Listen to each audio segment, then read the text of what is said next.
What's up, guys, and welcome back to another video. Thank you guys for joining me. This video is going to be a recap of the 2022 Toyota Series Championship on Lake Guntersville. I'm going to go through my practice, my tournament, kind of tell you guys what I did right, what I did wrong, and everything in between. And this video is going to be a little bit different. I'm actually going to pull up my Navionics map, and I don't even know if I'm allowed to, but I'm going to screen record it and show it to you guys and kind of show you where I caught fish, how I caught them, and how I adjusted throughout the week. I mean, from the first day of practice to the last day of the tournament, it was a completely different lake for me. I was catching them completely differently and different fish. So I want to kind of show you guys how I adjusted and made my moves to follow the fish, or at least get on the fish that were biting throughout the tournament. And I think it'll be really beneficial for you guys to see the areas and where I moved to and how I caught my fish, and maybe it'll help you if you ever go to Lake Guntersville yourself in the fall. But first thing, I do want to shout out some of the awesome companies that are supporting me. You know, it's been a great year and I have some awesome companies behind me, so I got to shout them out real quick. The first one on the list is going to be 6 Cents Fishing. You know, that's my hard bait, soft bait apparel sponsor, I guess, for the year, and love working with those guys. Great guys over at 6 Cents. Also, Waterland sunglasses, some of the best sunglasses on the market. Love them. I got with them this year and I'm really enjoying the products. And last but not least is going to be the Bass Tank. And if you guys don't know what the Bass Tank is, they're an electronics distributor. They sell trolling motors, graphs, the works, anything you need electronics. And all this is going to kind of tie back into the video because I really want to dive into some of the products I was using that were super important for me this week, and I probably wouldn't have caught the fish I caught without them. But just to start it out, you know, I ended up in 21st for this tournament. It really wasn't where I wanted to finish, but it was a decent finish. Took a check home, you know, ended up right about in that top 10% of the field, which is never a bad finish, but that $200,000 on the line for the Toyota Series Championship makes you really want that win. And so I'm not completely disappointed with the week. You know, like I said, I took some money home, but wanted to finish better, but you can never complain when you hit, and you know, 21st place out of, I think, 196 boats. But I think we're going to go ahead and start breaking down the practice and kind of how I found fish. I'd never been on this lake before. It has a ton of grass, so it was a brand new fishery to me, and almost everything felt the same. It was almost a little overwhelming. But the first couple of days I found a group of fish offshore and a group of several groups of fish up shallow fishing the grass. So I'm going to go ahead and show you guys that now. I'm going to pull up some screen recording here from Navionics while I'm talking, so that should be going. So right here where you guys are looking now is where we took off. That's the Guntersville boat ramp. I forget what it's called. Civitan Park, I think is what it is. So we started here, and I really wanted to spend my practice close to the ramp. It was important to maximize my time. You know, I'm in the 10 rig. I'm not super fast, so I don't want to make those 30, 40, 50 mile one-way runs if I don't have to, even though there were some really popular areas of the lake that I could have went to. I tried to stay close and kind of find fish that was going to allow me to maximize my time and fish my best. So started here at Civitan Park. I tried to stay close, like I said, and this app is going to fight me the entire time. But I came back in. I was fishing a lot of these little, you can see points and pockets back here. It's all shallow, and there's grass on all of it. This lake felt like it had grass everywhere out to 10 or 12 foot of water. So I fished some of these little points like this. This was actually one of my best in practice right here. It's just a shallow point that had grass on it. Was catching some fish, throwing a chatterbait, fishing really fast. As practice progressed, it got sunny and calm on me, while the first couple of days of practice was windy and a little rainy. So it really changed the bite. And at the end of day one, I found a school right here on the main river. I'm going to zoom in there. There were some isolated pieces of wood on this point that sticks out into the main river channel. And on day one of practice, there was enough fish, I believed, that could have won the tournament there. Now these fish later left me, but that kind of meant I had two things going at one time and made me really comfortable. I was catching fish up shallow, throwing chatterbait, and I found some good fish out deep that would eat a jerkbait. And throughout practice, I found some more areas like that.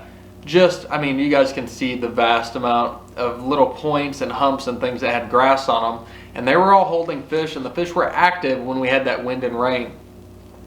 Now comes the last day of practice, the only one that was similar to the tournament. And it gets really calm out, or not really calm, but it gets a lot calmer and sunny. And these fish start to get funky. You know, I run up, fish some new sections of the lake. I go all the way up to Goose Pond, test it out just to get a feel so it's not on my brain during the tournament, and didn't find anything I liked. So I ran back down, start checking a few places, and I found a few more areas that had some big spotted bass on it offshore on the main river channel. So, you know, at the end of practice, I was pretty confident that I could go out and catch 12 to 15 pounds with spotted bass and maybe work on a big limit if I could get those grass fish to cooperate, because that's where I caught my biggest fish of the week throughout practice was largemouth in the grass on a chatterbait. But I knew they may get a little weird because the first day of the tournament was supposed to be bright sunny skies and 5-mile-an-hour wind, which is not good for what I was doing. I was fishing in 3 to 8 foot of water fishing grass, and you know, on Lake Guntersville where I was at, there was 2 to 5 foot of visibility depending on where you're at, so those fish got really finicky when the sun came out. But let's go on to first day of the tournament. First day of the tournament, I go out and I start running a ton of grass areas just like the ones I showed you guys on the map, chasing grass fish. And the first hour and a half, I think I stopped about 9, so about an hour and a half, we had caught 2 little dinky non-keepers fishing this grass. So I pick up, no big deal, I got deep stuff, and I run out, and by 11:30, I realized I'd ran through all my deep stuff and my fish were not there as well as I would have liked. And I wasn't seeing the numbers, wasn't seeing the activity I wanted with these fish on live scope. And keep in mind, I'm chasing isolated groups of fish with live scope that are set up on brush piles and points and timber, just different little things, and I'm not seeing the fish I was seeing in practice. So I'm starting to kind of get into scramble mode, but I ended up having one tree I caught a big spotted bass off of on the main river. I'm going to pull that up and show you guys where it was at, mainly so you don't run over it with your boat, because I actually found this spot on accident. And I'm going to take you guys from the boat ramp again, but I almost ran over this tree in the main river channel, and from the looks of it, several other people had. But I pulled up beside it. It was near a hump. As you guys can see, we went up the lake here, and there's a little hump right here. It comes up to 10, 11, maybe 12 feet in some places, and it's a big, long 200-300 yard stretch, come to find out. But the first day of this tournament, I had one piece of timber sitting right here on the channel edge, and it had some spotted bass on it. So I pulled up about 11:30 on day 1 of the tournament. Proceed to catch a couple of spotted bass off this and kind of get my confidence going. You know, I was catching them, throwing a number of different jerk baits, and the most important part of all of that is that I was throwing the right rod. And this rod that I just got this year that I've come to love is it's a 6 Sense ESP, and it's a 610 medium for a 12-pound fluoro. A bunch of different types of jerk baits, just depending on where these fish were set up. But I did not lose a single key fish all week throwing that rod. It's one of my favorite jerk bait rods I've ever bought, and it is my favorite for the price, I can tell you for sure. It is hard to compete with that rod. It's just a solid rod. But enough of that. So I find this one tree, catch a couple of fish off of it, and I kind of run out of water. So I start fishing around, looking. I go back through, fish through all my deep stuff. My fish still aren't set up. So I go back to the tree that I know has a school of spotted bass on it. And I told my I'm like, hey, let's stop like 100 yards short of this tree and just see if there's some more wood on the channel edge, something else that's got caught around that hump. And accidentally started about 300 yards short, just because I was having some mapping issues. And I started about 300 yards short, start going, and still at this point have not realized how short I stopped. And I catch like a 2 3/4, 3 pound spot on a piece of wood that I found. I'm like, okay, and we go a little bit further. My catches like a 2.5 pound spot. And we start to get some stuff going. At this point, I got 3 in the boat. I keep going and catch several more spotted bass, including one that was almost 4 pounds, the biggest spot I've ever caught. And at the end of day one, I weighed in 15 pounds and 8 ounces, or 15 pounds and 13 ounces of just spotted bass, which I was psyched on because it's the biggest bag of spotted bass I've ever caught. But that put me in 27th place, and it's not, I really thought 15 was going to put me in the top 20 after day one, so wasn't discouraged, but I knew I needed a bigger bag on day two, and I also kind of assumed the weights would drop with the 200 boat field being on the lake. So day two, I decide we go out, and I need to catch 16, 17 pounds, I think, to make the top 10 cut for day three. I start on that area where I caught the fish on day one, work through, and I've got, by the end of that 300-yard stretch or so, I've got a 12.5-inch spot and like a 2.5 pounder maybe, and I'm like, uh-oh. So I start running all my other offshore stuff, run some grass stuff, and it is not happening. So at, I'd say 11:30, 12 o'clock, I still got 2 fish in the boat. I end up pulling up on that tree one more time. I catch a decent spot off of it, a 3-pounder, and I go chase some grass fish, and I'm starting to get a little scattered at this point. All my fish have disappeared, and come to find out, I stop on a random channel marker. So on this lake, they have random wood channel markers for the barge traffic, and they have signs on them so they can stay in the river channel edges. Well, on these wood ones, they just happen to be on channel edges on high spots where they're in 10 to 12 foot of water. So I pull up on one of these, and I want to say it's about right here on the back side of this hump, and I catch maybe a 3+ pound spot. It was a solid fish, and that kind of got my brain rolling. I'd seen a few more of those, and I run around, fish a little bit more, and pull up on another one. I catch another good spot, and I pull up on another one, and I see a school that I can't get to fire. So I run back around, I fish some windy points, just trying to get something together, and right on cue, my camera dies in the middle of this amateur filming. Not sure where I lost you guys exactly, but I'm going to kind of try to catch back up or pick back up where I left off. So I start running around, and I fish some windy, rocky points, catch a bunch of little fish, but nothing that's going to cull for me. And at this point, I'm up to 14 pounds or so, and I know I need that, 1 or 2 pounds at least to have a chance at getting in that cut range. I really thought I probably needed 2 or 3. And at the very end of the day, I pull up on another one of those channel markers out just 2 miles from the ramp, the most obvious piece of structure on the river channel edge.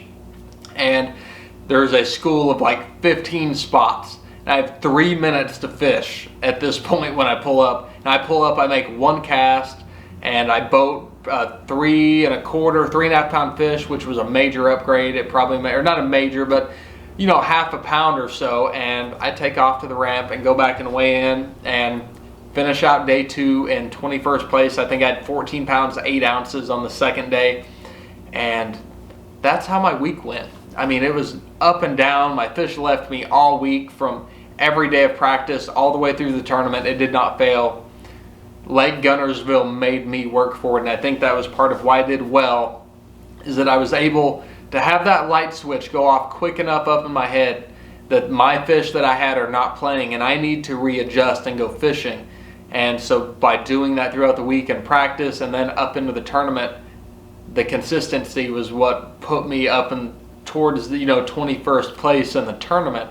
And that's very important for you guys to remember, that you gotta be able to adjust on the fly, and the more you do it, the quicker that ticker in your head goes off, and you know that you need to adjust and go do something else. And that's what saved me this week. And I told you guys I was catching all my fish throwing a jerkbait this week. I weighed in every single fish I caught on a jerkbait, and throwing that 6-cents rod. Very important part of the week, and I don't want to go into sponsor plugs and things like this, but these are things that I truly believe make a difference in my week. For one, the right electronics. I do not work with Garmin in any shape or form, but I run the new LVS 34 live scope system on a 1242 XVS, and I love that. That caught me all my fish. I'm going to tell you guys that's the best forward-facing sonar on the market right now. The second best being the LVS 32, I still believe is better than the other companies that make it. But you can pick all of that up at the Bass Tank if you guys want. And they should have some good Black Friday deals coming up here pretty soon. I'm not sure exactly what's going on, but I know there's going to be some new deals if you guys want to get into live scope, and this video should be up before then. So yeah, the LVS 34, the 1242 unit, and then if you're going to be staring at that unit all day, it is really hard on your eyes between looking at the water that's reflecting back at you when you're looking down and then looking at that graph, and a good pair of sunglasses comes in clutch. That's where Waterland Co. came in. Had a good set. I love the slaunch lenses. I don't use the high dollar glass lenses because I am hard on stuff, but those Waterland sunglasses saved my eyes all week. I know I hear it all the time. People are getting headaches, and just from looking at that screen, it will make your eyes and your head hurt, and a good pair of sunglasses will help with that. I'm not going to tell you it's going to make it go away, but it makes a huge difference in your day. So that's my 2022 Toyota Series Championship on Lake Guntersville. I hope some of this information helped you guys. I wanted to put the spots and places I fished out there, not only to show you how I adjusted throughout the week and what you can do, but also for anyone who gets on Lake Guntersville in the fall and wants to go chase some fish. Now you know where to go catch some big spotted bass when they're running current. So I really hope this video helped you guys. I hope you enjoyed it. Let me know if there's any other video ideas or things you want to see, down in the comments. Don't forget to subscribe to the channel if I'm bringing any value to you guys, if you're enjoying the videos. If not, that's cool too. I appreciate you guys tuning in. So I hope you guys enjoyed this video, and I'll catch you guys on the next one.